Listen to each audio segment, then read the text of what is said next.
BJP জেলা সভাপতি স্ববিরোধী উক্তি সোশ্যাল মিডিয়ায় ভাইরাল, শোরগোল। সঠিক মানুষরা কেউ না বিজেপি করে না, অযোগ্য যেসব মানুষ আছে তারাই বিজেপি করে আর তারাই প্রধান হয়েছে।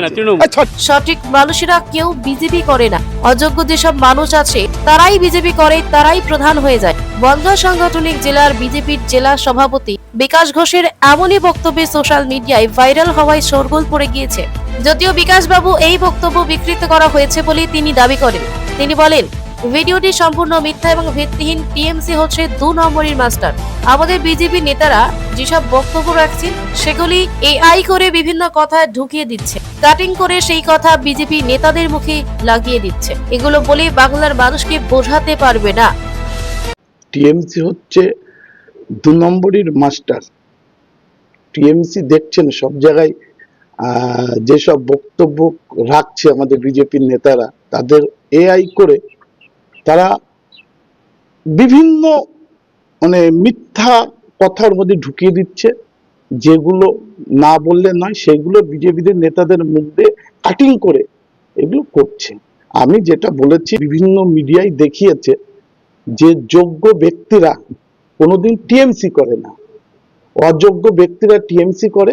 সেই কথাটাকে ওরা ঘুরিয়ে দিয়েছে দিয়ে এই কথাগুলো বলছে। এগুলো মিথ্যে কথা, এইগুলো বলে বাংলার মানুষকে আর বুঝাতে পারবে না। পাশাপাশি এই নিয়ে কথা করতে ছাড়েনি তৃণমূল কংগ্রেস নেতৃত্ব।